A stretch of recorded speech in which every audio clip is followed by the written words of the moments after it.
Hello. हाय। वैसे तो मुझे मैं थ्रेड्स में ही लिख रहा था ये सारी चीज़ें, पर काफ़ी वो ज़्यादा हो रहा था, इसलिए मैंने सोचा कि मैं वीडियो ही बना देता हूँ और वीडियो ज़्यादा नेचुरल भी रहेगा। तो आई थिंक आज मेरा मूड थोड़ा लो है, सो मे बी मैं थोड़ा धीरे बात करूँ और शायद ये कूलर की भी आवाज़ आ रही है, बट लेट्स सी। सो ये ये तो बेसिकली ये वीडियो मतलब मेरे कुछ थॉट्स थे जो मुझे एक्सटर्नलाइज करने, बस उसी के लिए मतलब इसमें इट्स लाइक ए जर्नल, सो मैं इसलिए बना रहा हूँ। और आई थिंक मैं इसको थ्रेड्स पे भी पोस्ट नहीं करूँगा, बस स्टोरेज मतलब मेरे पास इतना फ्री स्टोरेज नहीं, तो मैं यूट्यूब पे पोस्ट कर दूँगा, पर आई डोंट थिंक मैं इसको थ्रेड्स पे पोस्ट करने वाला हूँ।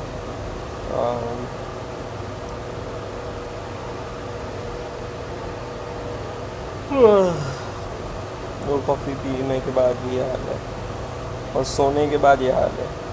दिन मतलब आज संडे है और मैं सो गया हूँ, सोने के बाद ये हाल है।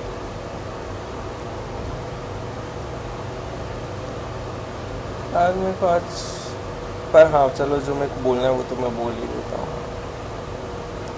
तो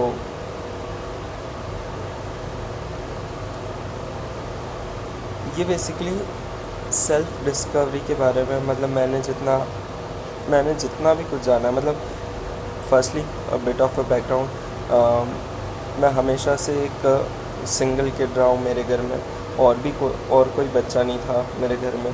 और उसके बाद मतलब बेसिकली मेरा इंटरेक्शन नहीं था किसी बच्चे के साथ, मतलब था बहुत बहुत लिमिटेड, लाइक हफ्ते में या 2 हफ्ते में मैं अपने कज़न से मिल लेता था और उसके अलावा नहीं था। और ना मेरा पढ़ाई में मन लगता था। I am not a studious kid, I am not also very social kid, like मैं किसी अपने मोहल्ले के बच्चों के साथ खेलता था ज़्यादा, और मतलब कुछ भी नहीं करता था। तो मतलब मैं करता क्या था उस टाइम पे, I don't know, may be roaming around, मतलब मम्मी पापा, मतलब पापा तो दुबई थे, मम्मी के साथ बातें करता था, दादी के साथ बातें करता था, उनकी बातें सुनता था, और बेसिकली मतलब ऐसे ही चिल मोड में घूमता रहता था मतलब। और उस टाइम तो मोबाइल लैपटॉप्स भी नहीं थे, तो टीवी टीवी कार्टून्स देखता था। और और क्या, कार्टून्स सीरियल्स जो मॉम डैड देख जो मम्मी देखते हैं वो देखता था। तो बस बेसिकली यही रहा। उसके बाद तो मतलब बेसिकली मैं बचपन से काफ़ी अलग अलग था, क्योंकि मेरी एज का मेरे साथ इंटरेक्ट करने वाला कोई नहीं था। फिर जब मैं बड़ा हुआ तब नेट आ गया, नेट तो मुझे काफ़ी यूट्यूब मेरे को बहुत अट्रैक्ट किया, because I like the video format, because उसमें हम लोगों की शक्ल देख पाते, हम लोगों की बातचीत डायरेक्टली सुन पाते। तो मैंने बताया जैसे कि मैं स्टूडियस किड नहीं था, तो मेरे को बेसिकली रीडिंग में इतना इंटरेस्ट है नहीं बचपन से, मतलब स्टडी से जो एकेडमिक बुक्स होती है उनको छोड़ के भी मेरा इंटरेस्ट नहीं है उनमें, रीडिंग में। तो मुझे वीडियो फॉर्मेट बहुत अच्छा लगा, क्योंकि वीडियो फॉर्मेट से मैं इंफॉर्मेशन ले सकता हूँ, और उसमें ऐसे कुछ मतलब I just like, because I like listening. I don't want to read and concentrate on that thing. So ये मुझे अच्छा लगता था। तो बेसिकली 9th क्लास में मेरे पास नेट आ गया था और मैं देखता था। तो हमेशा से मेरे को एक ही चीज़ में इंटरेस्ट था, लाइक मैंने साइंस भी एक रीज़न से ली थी, वो मुझे बाद में जब मैंने रिफ़्लेक्ट किया खुद के नेचर पे, खुद के बिहेवियर पे, तब पता चला। बट जो मेरा हमेशा से था, मतलब मैं 9th में संदीप माहेश्वरी बहुत देखता था, उस टाइम वही पॉपुलर था। और मतलब काफ़ी वो मतलब सेल्फ डिस्कवरी और बेसिकली सेल्फ रियलाइजेशन के बारे में जो भी बातें थी वो सब वो करते थे। तो मतलब उन्हीं पे मेरा फोकस रहता था हमेशा से।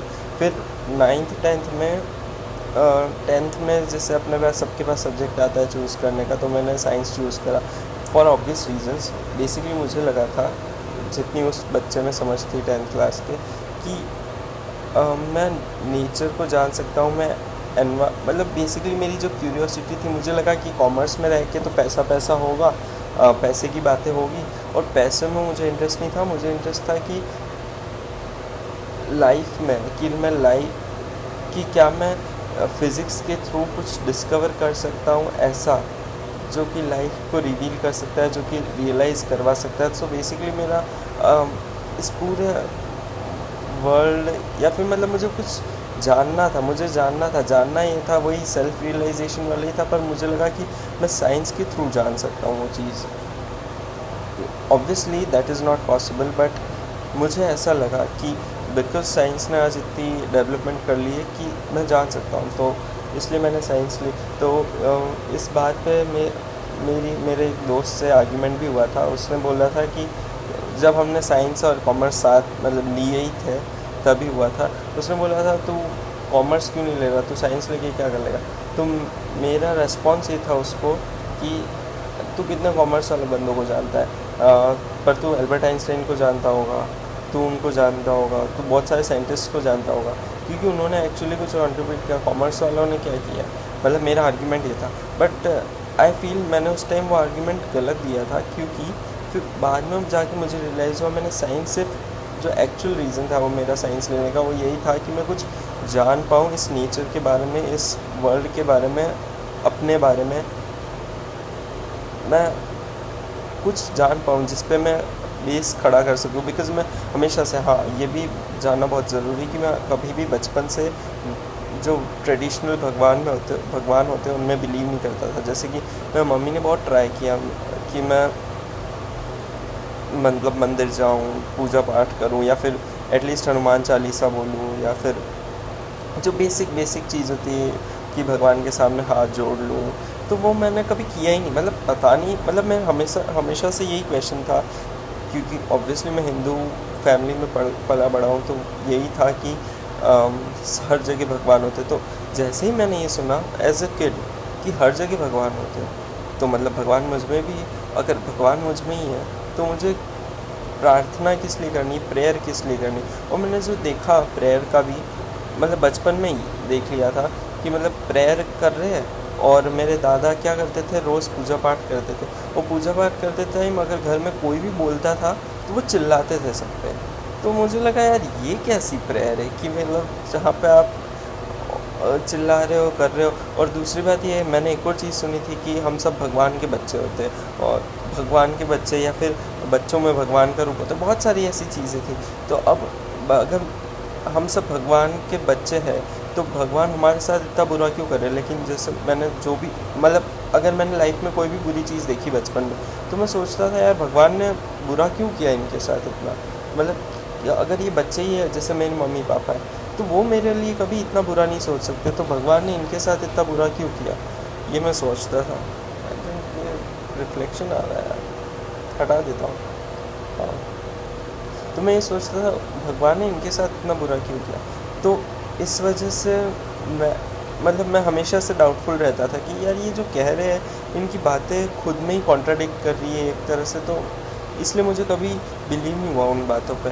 तो जब मुझे बिलीव नहीं हुआ तो मेरा बेस नहीं था कुछ, जैसे उनका बेस था कि हाँ भगवान है, हमको इन्हीं को प्रार्थना करनी है, और ये ऑल माइटी है, और मतलब ये हमारी देखभाल कर लेंगे, और ये हमारे को बचा लेंगे, रक्षा कर लेंगे, जो भी है। बट मेरा वो बेस ही नहीं था। तो मैं हमेशा से एक फाइंडर के नज़रिए से हमेशा ढूंढता रहता था कि कहीं कुछ मिल जाए। तो मैंने 11th में साइंस ली, और जैसे ही मैंने साइंस ली मुझे पता चल गया कि यहाँ तो प्योर मैथमेटिक्स है, मतलब हर चीज़ को ये कैलकुलेट कर रहे हैं। और यहाँ पे जो मैं ढूंढ रहा हूँ, जैसे हम एटम्स वगैरह के बारे में भी पढ़ते हैं, जो बहुत फैसिनेटिंग चीज़ है, बट वो भी इतनी बोरिंग तरीके से पढ़ाई गई मुझे। और एटलीस्ट 11th में, क्योंकि मैं 11th में थोड़ी गलत कोचिंग में चला गया, तीनों ही सब्जेक्ट, मतलब हाँ मैथ्स में अच्छी थी पर बाकी तीनों में। पर मेरे को वहाँ पे ऐसा लगा कि ये यहाँ से मैं ट्रूथ नहीं फाइंड कर, जो मतलब मुझे फाइंड करना है, जिसको मैं अपना बेस बना सकूँ, वो नहीं मिला मुझे। और वैसे भी मैं इतना स्टूडियस नहीं था, तो मुझे पढ़ाई में उतना इंटरेस्ट, मुझे तो जानना था कि अगर कुछ बता सके। बट यहाँ पे तो हर चीज़ ही कैलकुलेशन थी, साइंस में तो हर चीज़ ही कैलकुलेशन है, सारी चीज़ मैथ्स है। तो मतलब मुझे ऐसा लगा कि मैं इस मैथ से तो नहीं पहुँच सकता जहाँ पे मुझे पहुँचना है। ऐसा मतलब इट्स एन इंट्यूशन, मतलब मैंने ऐसा बैठ के सोचा नहीं कभी भी कि ऐसा हो सकता है, ऐसा नहीं हो सकता है। ये तो सब मैं अभी रिफ्लेक्ट कर रहा हूँ तो मैं ऐसा कह सकता हूँ, बट उस टाइम नहीं लगा। उस टाइम तो ये भी नहीं पता था मैंने साइंस क्यों लिए। बस मुझे वही रीज़न लगता था कि भाई एल्बर्ट आइंस्टीन का नाम सबको याद है, और रदरफोर्ड, मतलब कि और भी बहुत सारे साइंटिस्ट हैं, मैं अभी भूल रहा हूँ, बट हाँ उन सब का, न्यूटन, टेस्ला, या सो उन सब के नाम सबको याद है। तो मतलब मुझे उस टाइम ऐसे ही लगता था। तो उसके बाद क्या हुआ कि मैं हमेशा से, मतलब मैंने 9th से लेकर 12th तक तो संदीप माहेश्वरी खूब देखा। ऑलमोस्ट सारी वीडियो देखी, सारी, एक बार नहीं, दो बार देखी। मेडिटेशन भी प्रैक्टिस किया। 12th में मेरे को लगता था कि पढ़ाई करनी है तो पहले मैं मेडिटेट करता हूँ और फिर बैठता हूँ। मतलब मैं हमेशा पढ़ाई भी मेडिटेशन करता था 10 मिनट और फिर बैठता था। तो ऐसा था मतलब मेरा, कि मतलब मेरे को जो, क्योंकि मेरा बेस नहीं था तो मैं ढूंढ ही रहा था। फिर कॉलेज में मैंने ढूंढा, आई डोंट नो। कॉलेज के देखो फर्स्ट 2 इयर्स तो मेरे अलग ही चीज़ों में गए। मतलब मैंने फर्स्ट 2 इयर्स तो कभी फिर सेल्फ रियलाइजेशन वगैरह देखता था, बट इतना ध्यान नहीं दिया। उसके बाद फर्स्ट सेकंड ईयर इन चीज़ों में गया, और फिर थर्ड फोर्थ ईयर मेरा गया था। सो बेसिकली मैं बता देता हूँ, फर्स्ट से सेकंड ईयर तक मतलब जैसे मेरे को 11th-12th में पढ़ाई करने की इच्छा नहीं थी, मेरी कॉलेज जाने की भी बिल्कुल इच्छा नहीं थी, मेरी कुछ मतलब पढ़ाई करने की बेसिकली इच्छा ही नहीं थी। मैंने घर वालों को भी बोल दिया था, और कॉलेज में हमारा इतना, क्या बताऊँ, था बस, बहुत ही घटिया था। बस मैं एक ही लड़की की वजह से कॉलेज जाता था, यही रीज़न था कि भाई उसको रोज़ देख सकूँ, इसीलिए जाता था बस। तो मतलब फर्स्ट सेकंड ईयर इसी में गया। फिर फिर कोविड भी आ गया था बीच में, तो 1 साल तो वैसे भी हम गए नहीं थे कॉलेज। और फिर फोर्थ ईयर में बस फिर प्लेसमेंट की बातें चलती थी, तो बस उसी में ध्यान रहा कि प्लेसमेंट चाहिए। हाँ, थर्ड ईयर में क्या किया मैंने, कोविड के टाइम, ये तो मैं भूल गया। तो कोविड के टाइम भी मैं पूरे टाइम प्रेशर में रहा कि मुझे जॉब चाहिए।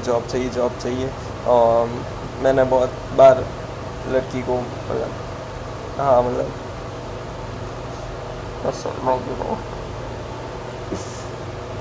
यार मैं बहुत शर्माता था एक्चुअली। जब भी मैंने उससे बात करी मैं बहुत शर्माया। तो मतलब मुझे ऐसा लगता है कि पता नहीं क्या है, ठीक है। हाँ, तो मतलब थर्ड फोर्थ ईयर में मैंने बहुत फोकस किया कि भाई मतलब मेरे को उन चीज़ों में नहीं सोचना है, और मेरे को मतलब जॉब ही चाहिए। फिर मेरे को फोर्थ ईयर में जॉब मिल गई, मतलब फोर्थ ईयर ख़त्म होते होते ही मिली मेरे को जॉब। और फिर मैंने 2 साल तो मतलब ऐसा हो गया कि मैं, मतलब 1 साल जब जॉब लगी उसके बाद तो मैं भूल ही गया हूँ, लड़की को भी भूल गया, स्पिरिचुअलिटी को भी भूल गया, सब चीज़ों को भूल गया। और मतलब बस पैसे को सोचा कि हाँ अब यही चीज़ है मेरी लाइफ में, कि भाई अब पैसा ही है। तो बस पैसे को ही सोचा सा, मतलब ये कंपेयर करता था कि मेरी जॉब यहाँ पे, पर मुझे वहाँ पे चाहिए, तो मुझे यहाँ से वहाँ पे कैसे जाना है। और मतलब पढ़ता रहता था, मतलब काफ़ी स्टूडियस हो गया था मैं एक्चुअली। जब मैंने जॉब करना चालू किया था तो 1 साल में, तो 1-2 साल तो मैंने काफ़ी पढ़ाई में ही गुजारे, और कुछ भी स्पिरिचुअलिटी कुछ भी सब छोड़ दिया। बेसिकली मैं न्यूज़ देखता था, जो ये ध्रुव राठी वगैरह लोग बनाते हैं, तो वो न्यूज़ देखता था। फिर आया मेरी लाइफ का एक सबसे डार्केस्ट फेज़, उसमें मेरे को वापस धकेल दिया उन्हीं चीज़ों की तरफ जहाँ पे मैं अपना बेस ढूंढता था, वो वापस बेस में ढूंढने लगा। तो हुआ ये कि मैंने 2 साल का बॉन्ड था, तो मैंने बॉन्ड कंप्लीट किया। और बॉन्ड कंप्लीट होते ही, मतलब होने के 1 हफ्ते पहले, बॉन्ड कंप्लीट होने से 2 महीने पहले ही मैंने रिज़ाइन डाल दिया, और बॉन्ड कंप्लीट होते ही मैंने छोड़ दी जॉब। अब जॉब तो छोड़ दी, और ये जॉब क्यों छोड़ी, क्योंकि मुझे चाहिए था मैं प्रिपेयर करके इससे काफ़ी और बेटर जॉब ले सकता हूँ, मतलब मुझे ऐसा लगता था, तो मैंने इसलिए जॉब छोड़ दी। अब मैं 1 साल घर पे बैठा, तो जो 1 साल में घर पे बैठा उसमें मेरे साथ, अब इस सोसाइटी इस तरह से स्ट्रक्चर्ड है कि घर वालों की एक एक्सपेक्टेशन होती है आपसे कि आप अगर 24-25 के हो गए हो और अगर आप घर पे बैठे हो तो दे डिडंट रेस्पेक्ट यू,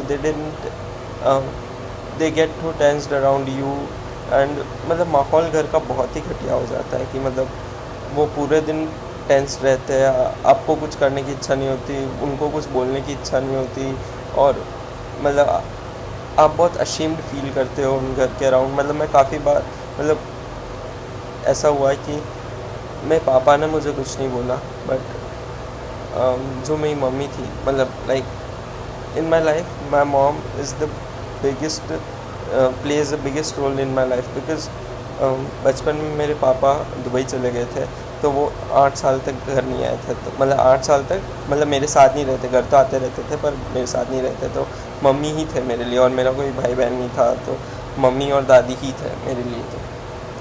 तो मम्मी से काफ़ी बॉन्ड है मेरा, तो मैंने मम्मी को सारी बातें, तो मुझे ऐसा लगा कि मम्मी मुझे समझेंगी, बट इस फेज़ में सबसे ज़्यादा जो मैं दिमाग को ख़राब किया है वो मेरी मम्मी ने ही किया है। कि मतलब उन्होंने मेरे को ऐसा प्रिपेयर किया कि मतलब मैं वापस से अपनी बेस लाइनिंग पे आ गया कि मतलब मैं ढूंढने लग गया कि यार यहाँ पे मैं किसके ऊपर डिपेंडेंट रहूँ, मैं किसको अपना बेस बनाऊँ, कौन है मतलब कोई है भी मैं जिसको मैं जिस पे मैं ट्रस्ट कर सकता हूँ, जिस पे मैं अपने आप को ग्राउंड कर सकता हूँ, ताकि मैं उसके ऊपर अपना मतलब बेसिकली समझ रहे हो ना कि मतलब कोई होना चाहिए आपकी लाइफ में जिसको आप बोल सको कि भाई हाँ ये मुझे समझते हैं, या फिर मैं इन पे डिपेंडेंट रह सकता हूँ। तो मोस्टली लोगों के लिए वो भगवान होते या फिर मम्मी पापा होते, तो वो दोनों ही मेरे लिए एक तरह से नहीं थे। तो बेसिकली वो मुझे फिज़िकली तो सब चीज़ें प्रोवाइड कर ही रहे थे, बट जो इमोशनली जो चीज़ें मुझे चाहिए थी वो मुझे नहीं मिल पा रही थी, या मेंटली। तो इसी चक्कर में मैं फिर वापस यूट्यूब पे खूब मतलब मैं ऑब्वियसली शुरुआत से ही देख रहा था, 9 से ही देख रहा हूँ, तो मैंने काफ़ी कुछ देखा है मतलब 9 से लेके, क्योंकि मेरे फ्रेंड्स नहीं थे, ये भी बात मैंने बताई। तो मैं अपना मोस्टली टाइम इन्हीं चीज़ों में बिताता था, सेल्फ रियलाइजेशन वाले टॉपिक्स में, या वर्ल्ड न्यूज़ में, या फिर जो भी नॉलेज बेस्ड थिंग्स होती थी, भले साइंटिफिक थिंग्स हो या फिलोसॉफिकल थिंग्स हो। इसमें मैंने, क्योंकि मुझे पढ़ना पसंद नहीं था पर मैं सुनता बहुत था, बहुत ज़्यादा सुना है मैंने। मतलब इस पॉइंट पे तो मुझे लगता है कि मैंने काफ़ी कुछ सुन लिया और बहुत ज़्यादा कुछ भर गया। मैं अपनी लाइफ की जो रियल इंसिडेंट्स है वो सब भूल गया हूँ, क्योंकि अब लिमिटेड मेमोरी है। तो मतलब आज भी अगर कोई कज़न्स मुझे बताते कि ये हुआ वो हुआ, हम थे वहाँ थे, अपन वहाँ गए थे, तो मुझे कुछ भी याद नहीं रहता और मैं सब कुछ भूल चुका हूँ। बस मुझे और जो मैंने वीडियोस देखी वो भी मुझे कुछ याद नहीं, पर कुछ तो भरा हुआ है मेरे अंदर, क्योंकि बहुत सारा, इतना सारा मैंने सुना है, इतना सारा मैंने देखा है कि कुछ तो अमेलगमेशंस हो गई है मेरे अंदर, कुछ तो बन गया है अब। तो इस टाइम पे जो मैं 1 साल में था, तो उस टाइम पे एंट्री होती है ओशो की, obviously for the obvious reasons. मेरे दोस्त ने रिकमेंड किया था, मैंने तो देखा भी नहीं था, तो मैंने शुरू ही अष्टावक्र गीता से किया था। तो मतलब मैं उस टाइम तो ऑब्वियसली मेरे पास बहुत प्रेशर था पढ़ाई का, मैं पढ़ता तो था नहीं, मैं बिल्कुल नहीं पढ़ता था। मैं जब 1 साल में मैंने 4 महीने पढ़ा, उसके बाद मैंने बिल्कुल छोड़ ही दी पढ़ाई, और मज़े ही मारे, और मतलब मेरी कुछ करने की इच्छा नहीं हो गई। मतलब मैं बैठा था यार एकदम। तो पर मेरे दिमाग में हमेशा प्रेशर रहता था कि कुछ करना है। तो जब भी मैं कुछ वीडियो देखता था, कुछ भी करता था, मतलब 24 घंटे मेरे दिमाग में यही रहता था कि मेरे को ये नहीं करना है, जॉब करनी है, मतलब मेरे को जॉब ढूंढनी है, ये करना है, मैं बहुत दिक्कत दे रहा हूँ। पर फिर मैं अपने सारे इन थॉट्स को छोड़ के मेरे को जो करना होता था वही करता था मैं। तो इस टाइम में मैंने वो शो सुना, एक दो एपिसोड ही सुने, वो भी डर डर के कि घर वाले देख लेंगे, ऐसे ही करके सुन लिया। फिर और इस टाइम पे मैंने आनंद द्विवेदी भी बहुत देखा। तो वो बेसिकली एक स्कूल चलाते हैं, आश्रम पर्यावरण विद्यालय APV। तो वो काफ़ी ग्राउंडेड है, काफ़ी स्पिरिचुअलिटी के स्पिरिचुअल वीडियोस बनाते हैं, मतलब मेडिटेटिव वीडियोस बनाते हैं कि कैसे मेडिटेशन करनी चाहिए वगैरह वगैरह। बहुत नॉर्मल, बहुत बेसिक आदमी है वो, तो वैसा करते। तो उनकी वीडियोस तो मुझे यूट्यूब ने रिकमेंड करी थी, तो मैं देखता था। और एक्चुअली मज़े की बात यह है, मतलब मैंने उनकी वीडियो देखी तो ऐसी ही थी कि भाई हाँ ठीक है, पर मुझे बाद में पता चला कि वो APV चलाते हैं। और जब वो मैंने देखा कि वो APV जो कॉन्सेप्ट है उसका, तो मतलब मेरे लिए उनकी रेस्पेक्ट 100x 200x हो गई, क्योंकि एग्जैक्ट सेम चीज़ मतलब ऑलमोस्ट एग्जैक्ट। मैं उसको थोड़ा और, क्योंकि obviously in dreams I can make things bigger. So मतलब मैंने सही में, ये मेरा सपना था कि मैं एक ऐसा स्कूल बनाऊं जहाँ पे म्यूज़िक हो, जहाँ पे मेडिटेशन हो। और ये मैंने कब सोचा था? ये मैंने सोचा था 11th-12th में, कि मुझे ऐसा स्कूल, बिकॉज उस टाइम मैं काफ़ी सारी वीडियोस देख चुका था। तो मतलब ये मेरे दिमाग में था कि, क्योंकि हम बड़ों को तो बदल नहीं सकते, तो मेरे दिमाग में था कि हम ये जो चीज़ है, जो मेडिटेटिव चीज़ है, जो बेसिकली पीस ऑफ माइंड है, और ये सब चीज़ें ही हमको बचपन से बच्चों को सिखानी चाहिए। तो मतलब बचपन से ही सीखेंगे तभी होगा। जैसे अभी मैं मेरे मम्मी पापा या किसी को भी बोलूँगा कि मेडिटेशन करो, ये करो, वो करो, तो वो ऑब्वियसली नहीं कर पाएंगे, वो मानेंगे भी नहीं मेरी बात को। तो सबसे बेस्ट चीज़ होती है अब स्कूल में ही ये सारी चीज़ें, स्कूल में। तो उस टाइम ही मेरा थॉट था कि मेरे को बड़े होके एक ऐसा स्कूल बनाना है जो कि म्यूज़िक, क्योंकि म्यूज़िक भी बहुत पसंद है, मतलब मैं तो गाता ही रहता हूँ। अच्छा, यहाँ पे नहीं पता है ना? हाँ हाँ, तो मतलब मैं गाता हूँ, ठीक है। तो मैं गाता हूँ, तो इसलिए मुझे था कि एक ऐसी, मतलब मेरे को ऐसा मल्टीकल्चरल स्कूल बनाना था जहाँ पे जो बच्चे को सीखना है वो सीख सके, और मेडिटेशन भी हो साथ में। और जहाँ पे बुलिंग का कम से कम हो, क्योंकि मैं बहुत बुली हुआ हूँ। तो मतलब मैंने ये सोचा था कि जहाँ पे मैं किसी तरह से बुली कम कर सकूँ। तो मैं काफ़ी सारे ये आइडिया सोचता रहता था कि मेरा स्कूल कैसा होगा। मेरा स्कूल नहीं, मतलब जो मेरा कॉन्सेप्ट है स्कूल का, तो वो कैसा होगा, किस तरह की उसमें मार्किंग सिस्टम होगा, क्योंकि मुझे ऑब्वियसली एजुकेशन के मार्किंग सिस्टम से वगैरह से, कंपटीशन से सबसे प्रॉब्लम से, एलर्जीज है मेरे को उनसे, क्योंकि मैं उनमें कभी अच्छा नहीं था। और मुझे लगता है कि इसलिए नहीं कि मैं उनमें अच्छा नहीं था, इसलिए कि उन्होंने जो मेरा मेंटल स्टेट ख़राब किया उन चीज़ों में, तो मैं नहीं चाहता था कि कभी भी किसी और बच्चे के साथ ऐसा हो। तो उस टाइम मैं ये सब सोचता था 11th-12th में। तो पर वो चीज़ मेरी एकदम डस्टबिन में, मतलब बैक ऑफ द माइंड चली गई थी जब से मैंने ज्वाइन करा था ऑफिस। फिर जब मैं 1 साल मैंने आनंद द्विवेदी को डिस्कवर किया और मैं सुनने लगा, तो मुझे इतना अच्छा लगा कि भाई वो एग्जैक्टली वही करे, भले ही वो बहुत छोटे लेवल पे कर रहे हैं जो मैं करना चाहता हूँ, but hats off to that man, मतलब बहुत बढ़िया कर रहा है वो काम। तो मतलब मैं उनको सुनने लगा। उसके बाद फिर मैंने दोस्त से ओशो के बारे में सुना। तो अब सबका यही कहना था कि स्पिरिचुअलिटी में अब जो, क्योंकि मैंने सुने तो बहुत है स्पिरिचुअलिटी के चीज़ें। अरे यार मैं थक गया यार। यार मैं 1 सेकंड में आया यार, पॉज करता हूँ।